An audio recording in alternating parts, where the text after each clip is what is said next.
Good morning, and it is morning. At these things, you always feel like maybe, okay, I can negotiate with the morning somehow. No, you can't. Before I get started, I wanted to share this with you. Last summer, I taught at the convention for the Midwest Choir Federation in the Greek Orthodox Archdiocese, and after that convention, this image circulated on Facebook, and 3 days into SMI, let's see if anybody can relate to this.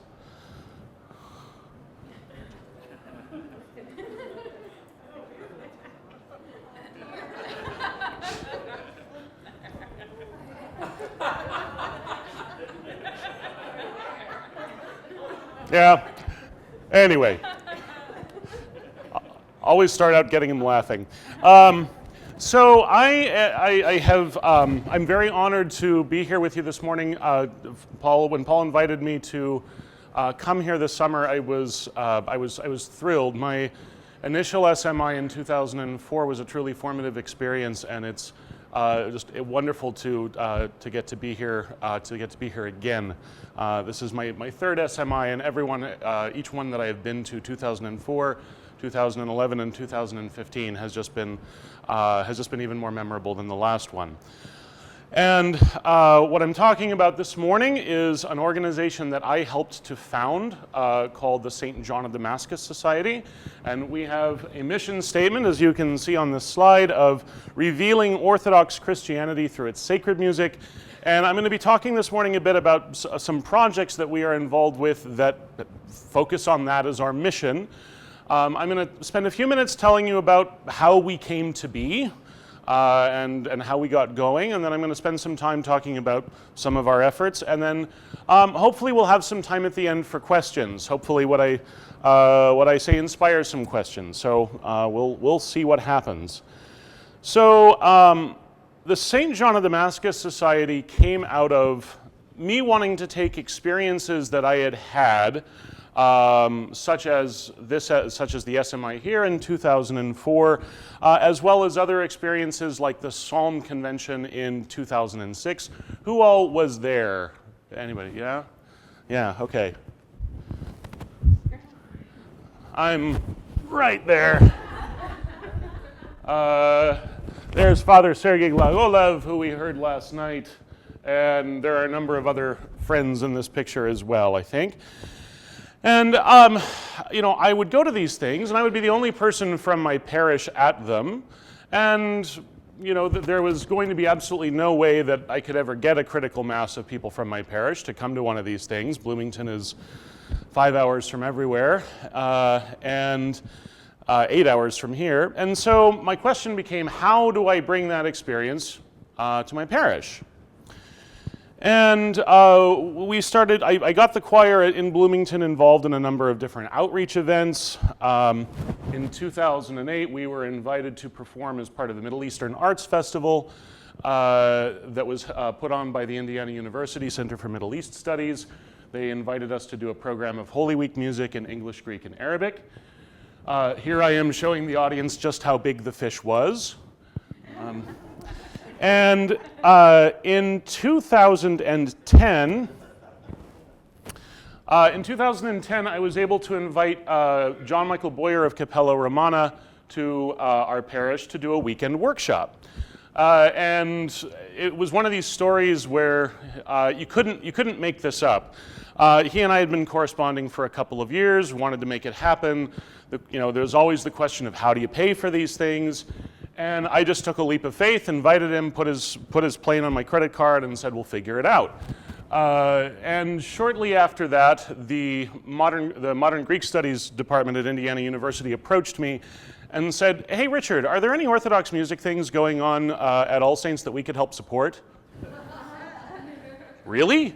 Yes, in fact. And that was extremely helpful. And the stipulation was that it had to be open to the public. It had to be something that was advertised as a public event, and that everybody could come to. And I was like, oh, you want me to use music as outreach? You got it.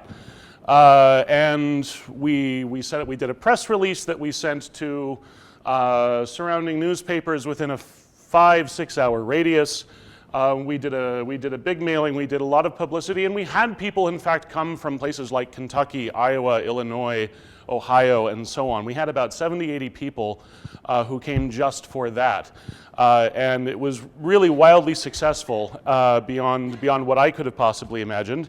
And so the next question became, and my wife loves it when I ask this question, what do I do next?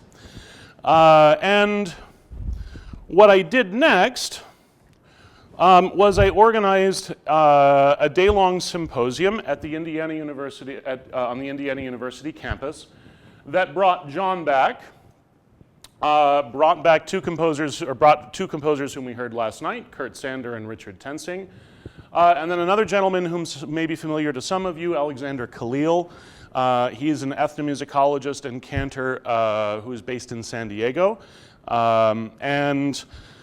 I had each of them do kind of a lecture recital where they spoke and presented some of their music and on the topic of the relationship of liturgy and music to beauty in the Orthodox Church. And we were, as this flyer suggests, keying off of that line in the Russian Primary Chronicle, where the Kievan legates go to Constantinople and they come back and say, we knew not whether we were in heaven or on earth.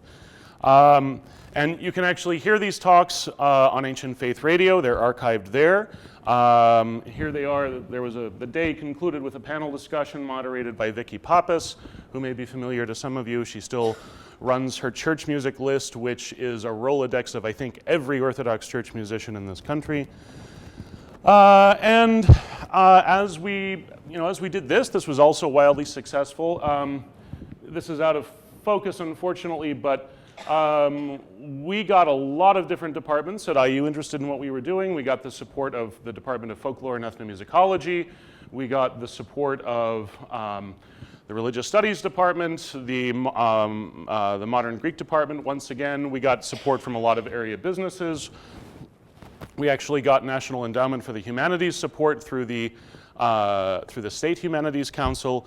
It wound up really being quite successful. The thing was, up to this point, we were kind of doing everything through the parish in terms of handling the money, and that got to be kind of awkward. There were some big gifts that we almost lost because various organizations weren't comfortable cutting a check directly to a church. So we decided, we kind of need our own checkbook. And so I wound up forming a board that included a gentleman whom some of you may know. He was an SMI attendee in the 90s, a gentleman named Harold Sabag, who was the very first cantor at All Saints in Bloomington and one of the founding members. He's a Syrian American who's in his 70s who acts like he's in his 40s. He just has so much energy, he is so enthusiastic, he is so knowledgeable. I'll talk about him more in a moment, but he was incredibly helpful in getting things organized. We elected him chairman of our board. We filed some tax paperwork, and within 6 months we had federal tax exempt nonprofit status. We actually existed. We had our own checkbook. Off to the races. Before I get into the next thing, I have something kind of random that there's no great place to put it, so I may as well put it here. So the St. John of Damascus Society now is an affiliate of the International Society for Orthodox Church Music, which is run by Father Ivan Moody, whom some of you may know. And what that affiliation means is we do some cross-promotion, we share a mailing list. The ISOCM has a biannual, every other year, right? Conference in Joensuu, Finland. And we are involved with a couple of other people, including Kurt Sander and David Lukes, who were involved in a conference last year in Kentucky. We're talking actively with ISOCM right now about trying to set up a stateside conference for the years ISOCM isn't going. That would hopefully invite the European side to come to the Americas and interact with us.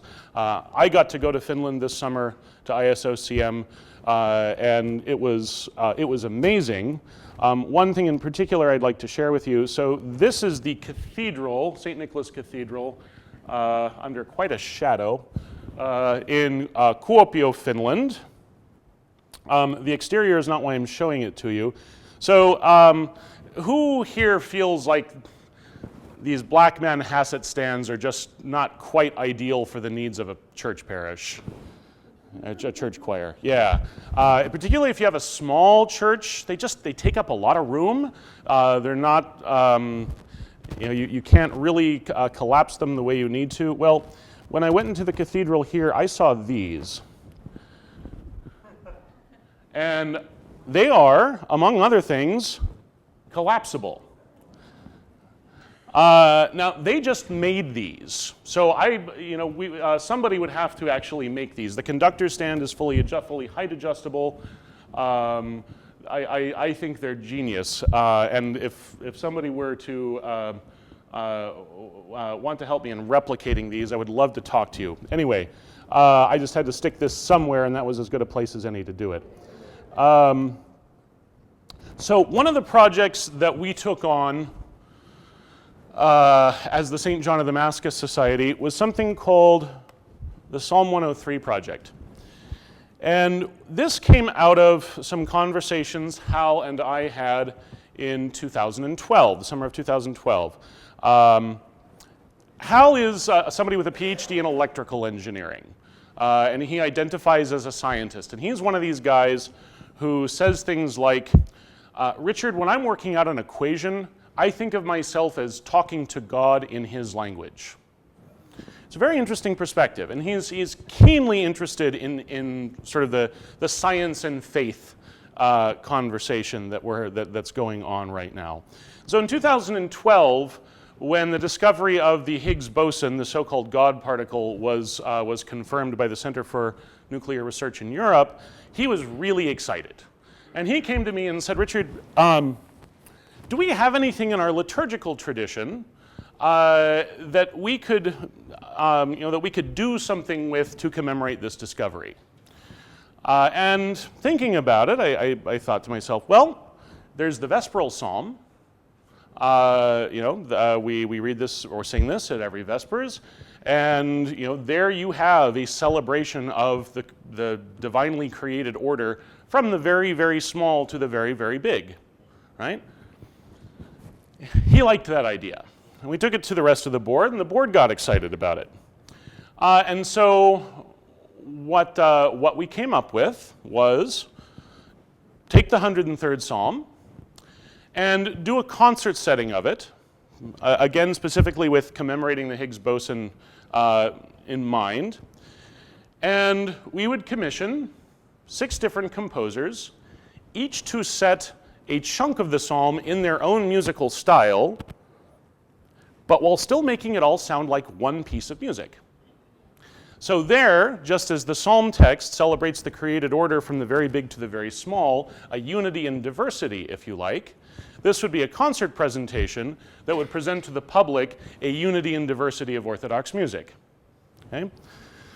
So we approached 6 different composers. Matthew Arndt, who some of you may know, he is the choir director at St. Raphael of Brooklyn Orthodox Church in Iowa City, and he is a specialist in Georgian music. John Michael Boyer, who is somebody who is a specialist in the Greek received tradition of Byzantine chant. Alexander Khalil, who his heritage is Palestinian, so he has a sense of the Arabic tradition. He also is quite a world music guy. He plays gamelan, he plays sitar, he has a really, really broad musical perspective. And then he's also done choral arrangements for archangel voices. So somebody who really brings a wide perspective to the table. Kurt Sander, whose music we heard last night, Richard Tensing, and finally, Greek-American polyphonic composer Taiki Zess. So we went to all 6 of them, told them our idea. And first of all, they looked at us like we were nuts, right? And then they said, scratching their heads, you know, that actually might be kind of cool. Well, there was a problem, which was we didn't have any money. So we did what all the kids are doing these days, and we went to Kickstarter. And I shamelessly exploited my son in this. He wasn't quite a year old. And every time somebody pledged to the Kickstarter project, I posted a picture of him smiling on Facebook, dedicated to the person who had made the pledge. And you know what? As soon as we came up with that idea, and we made our goal and then some. And so we commissioned the composers. We had them sign a contract. And what we had to do was bring all 6 of them to Bloomington for a working weekend so we could lock them in a room for a couple of days and say, okay, you figure out how to do this. And we did it. And I got to tell you, I won't tell you which one of them said this, but right before the working weekend, one of them calls me up and says, I'm a little nervous about this weekend. Well, okay, why? Well, I'm just not sure how I feel about spending a weekend with five other people whose musical egos are as big as mine. He wasn't the only one who thought that. He was the only one who said it. But the thing of it was, as soon as they all got in the same room, for about 15 minutes, they were all sort of awkwardly circling around each other. But then they all kind of realized, no, wait a minute, we're actually all Orthodox church musicians here trying to do something for the glory of God. We all have different ways of doing it, but we're all working together. We're all on the same team. And as soon as all 6 of them realized that, it was like a weight just left the room, and they got down to business. And it was amazing to watch them work for a weekend. One interesting hurdle that we had to deal with. So with a project like this, one of the first questions you have to ask is, okay, what's the text? Right? What's the translation? Do we do King James? Do we do New King James? Do we do something else? And I went to the composers and I said, you tell me, what translation do you guys want to use? What's going to sing the best? And they all told me exactly the same thing. Oh, no, that's not our job, that's your job. You tell us what translation to use, and it's our job then to make it work. I said, okay, then we're going to go with Father Ephraim Lash's translation. And promptly 2 of them threatened to quit. And I had to have a fairly long conversation. I can tell you this. Richard Tensing was one of the ones who threatened to quit. He loved the man. There were times he could be curmudgeonly. And I had about a 45-minute long phone conversation where he just said, you know, I am a tried and true King James Version guy. I really think there's a reason why that stood the test of time. And I just don't like Father Ephraim's work. I just don't. And so I listened to him and I just said, okay, how about this? Father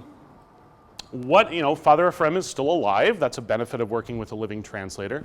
What if we went to him and said, okay, do you mind revisiting your translation a bit? Is there anything in there that you wouldn't mind rethinking? And maybe we can set something up where even the composers can give him feedback. He thought about it and he said, yeah, I can do that. That's fine. Matthew Arndt, who was the other one who threatened to quit, he was a grad student of Richard Tensing's in his master's degree, and so he kind of followed Richard's lead, and so when Richard relented, so did he. And as it worked out, Father Ephraim was more than willing to revisit his translation.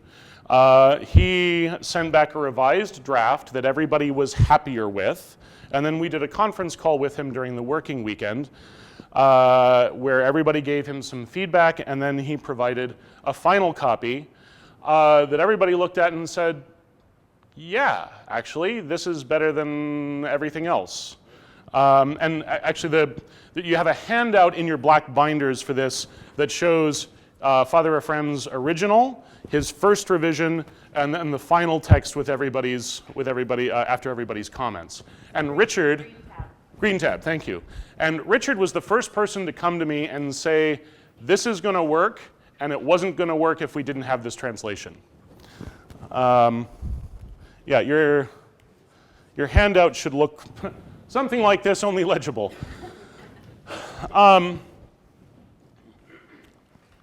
And you have that for your reference. So one of the question then is, one of the things that we made the decision to do, because the question is, how do you unify a piece like this, right? The challenge is to make it sound like a single piece of music. So we made the call to include what are called the Trinitarian Tropes at the end of each composer's section. And if you're chanting an Anixandaria, like we did last night in the vigil, each verse ends with one of these. Glory to you, O God, alleluia. Glory to you, Father, glory to you, Son, glory to you, Holy Spirit, glory to you, O God, alleluia. And they get kind of a little more complex each time around.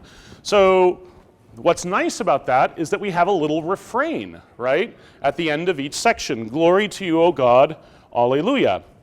And we came up with, well, John came up with a musical motif. Again, you heard this many times last night during the Anixandaria, that everybody would use, and that everybody could use sort of throughout their section, again, as sort of a point of unification. It goes something like this. Glory to you, O God, Alleluia.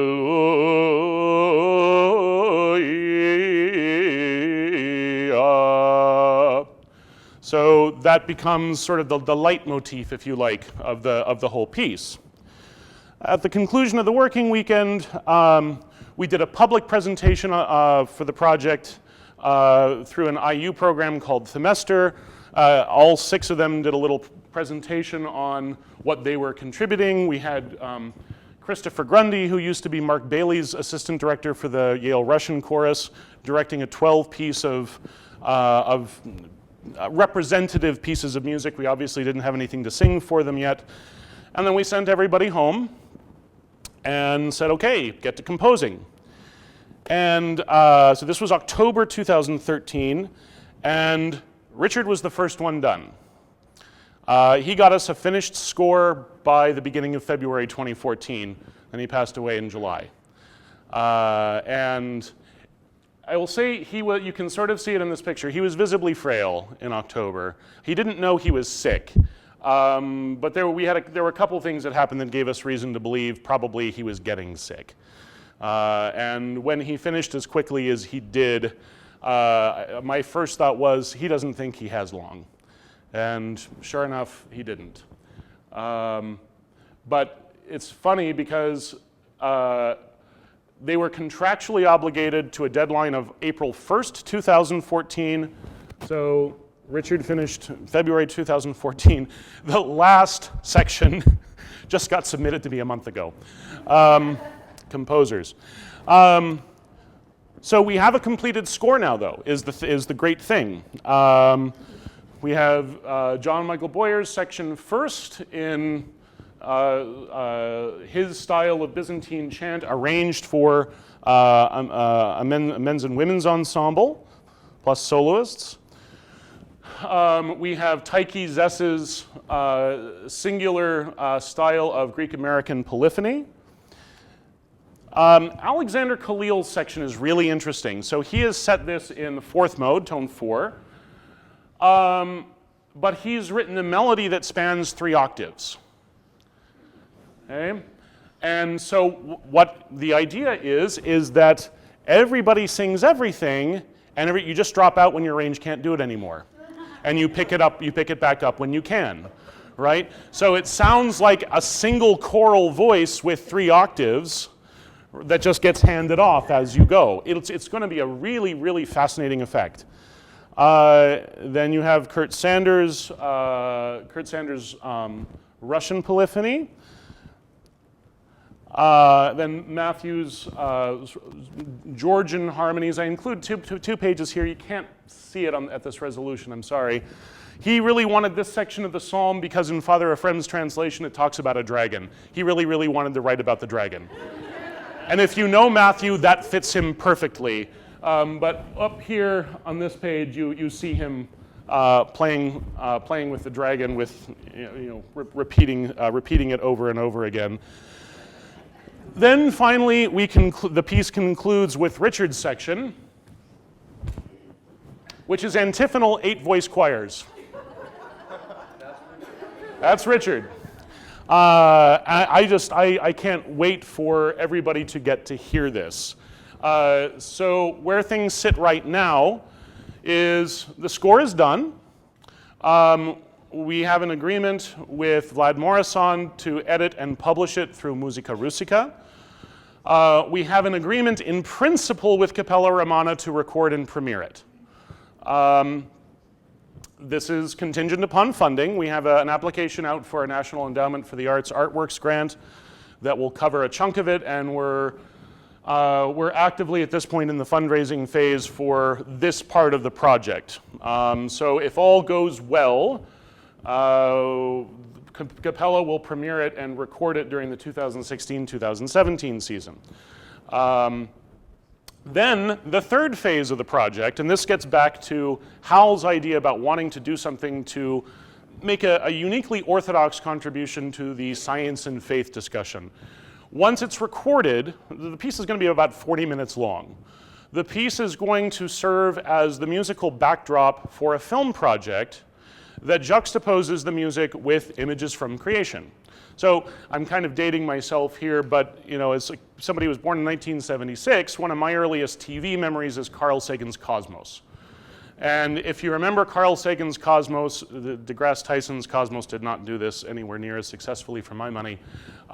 Sagan's Cosmos did a wonderful job of taking images of galaxies and DNA and stars and so on, and juxtaposing it with masterpieces from Western classical music.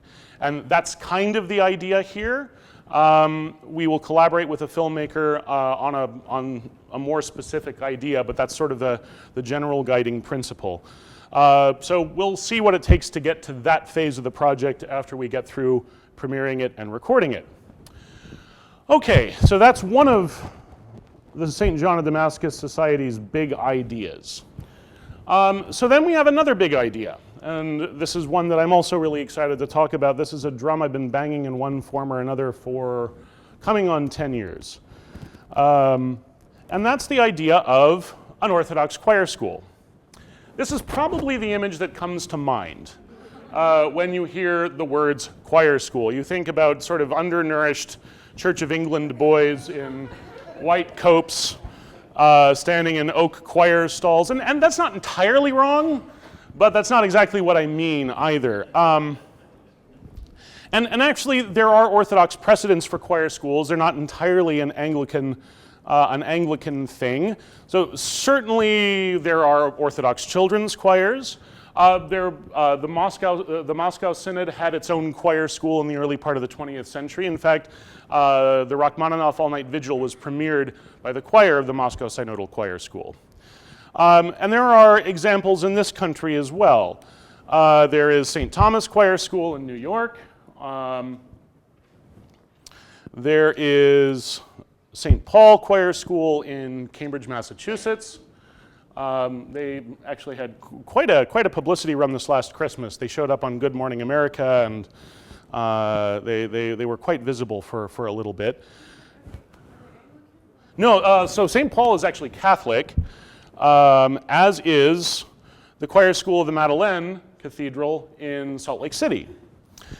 Now, the Choir School of the Madeleine is of particular interest to me as a model to follow for a few reasons. One, they're co-ed, boys and girls, important in 2015, I think. It's also a day school. It's not a boarding school the way St. Thomas is, the way a lot of Anglican models are. As wonderful as sort of dreaming about having the Hogwarts model might be, it's probably not entirely practical. And the other nice thing about the Choir School of the Madeleine is they have a documentary that's actually a really wonderful narrative about their origins, what they do, why what they do is important. their musical approach, so on and so forth. It's a wonderful watch. There's a lot of beautiful music in here. And I've given away about 25 copies of these. I have given away copies of these to whomever I think might be somebody who would be interested in hearing more about Orthodox choir schools, because I think this is the model to follow. I have four copies with me here to give away. If you want one, please come talk to me. So, broadly speaking, what I mean when I say an Orthodox choir school is this: a parochial school attached to a parish or a cathedral that has as its educational mission the training of primary school-aged children from all Orthodox jurisdictions for excellence in Orthodox Christian musical service. And in such a school, they would receive as part of their standard curriculum a high level of musical education, both in terms of general musical skills as well as skills specific to Orthodox musical service. And they will be exposed broadly to the rich heritage of Eastern Orthodox liturgical music. So Byzantine chant, Slavic chant, polyphony, Greek American choral music, modern composers who engage Orthodox spirituality in their concert works, so on. And then the students will contribute regularly to the liturgical life of the parish or the cathedral by singing services throughout the week. And then they would function as outreach to the community at large through means of concerts and recordings. And then they would also represent the school, the parish, or the cathedral, and the musical traditions of Orthodox Christianity by touring. Actually, this is something that comes out a lot in the documentary about the Madeleine. They do a lot of touring. They go to places like Italy and France and so on and so forth, and they represent the school out in places that are of significance to the Catholic Church. Think about that as something we could do, have a touring choir that could go to Greece, to Constantinople, no, maybe not Greece right now, Constantinople, Russia, Georgia, Romania, so on. And now, historically, many such schools are made up of boy trebles, who must then leave when their voices change, right? Now, the vision here is that an Orthodox choir school would be co-educational, and then there would be choirs for students to sing in as they get older and as their voices change. Now, hopefully the value of such a school is obvious. Okay? Since, as long as I have been Orthodox, I have been hearing about the graying of the choirs. Where are tomorrow's choir directors and cantors going to come from? And also, our kids aren't staying, right? That's what I keep hearing over and over and over again. And at this point, there seems to be a very real concern that the next generation of musical leaders in our churches is not just going to fall out of the sky. And so this is a way to answer the question, how do we get our kids involved so that they stay? Now, just to give you an idea of what this could look like. This is kind of a mock-up season booklet that I've put together sort of here and there over the last few years. So the names that you see here are not anybody who has actually been approached. These are just the caliber of people that I would want to have involved. And this might be what the liturgical calendar looks like. Something like this. And you would have a setup of 3 different choirs. You would have a Byzantine choir, a polyphonic choir that just sort of is can handle just about anything in 4+ parts, and then maybe a Slavic choir that specializes in Slavonic music or Slavic music. And everybody would rotate through all 3 choirs on an ongoing basis. And so you would have a liturgical schedule throughout the week and throughout the academic year. You would have daily chapel services, so these would be major feasts. And then you might have a series of concerts as well. So you might have a concert.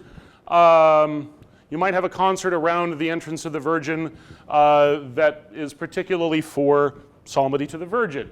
You might have a Christmas concert. You might set up the service of the royal hours in such a way so that it kind of functions as a lessons and carols service that would be open to the public. You might do a Lenten concert. You might do some sort of Holy Week, maybe not, you wouldn't call it a concert maybe, but you would do something during Holy Week that would invite the public in. And then you would have an end of the year concert of some kind. And maybe the concert that would be scheduled around the entrance to the Virgin might look something like this. And the idea here would be that they would sing masterworks, right? Masterworks that are old and new. So you might have some masterworks from Byzantine chant. You might have some of Rachmaninoff's hymnody from the Vigil. You might have something of Kurt Sanders. I think both of what we sang of his last night were pieces dedicated to the Virgin. You might have something from John Tavener, Father Ivan Moody, so on, something like this. So this is an idea of what it could look like. Now where we would need to go from, this has been an idea that I've been trying to sort of light a fire for some time. What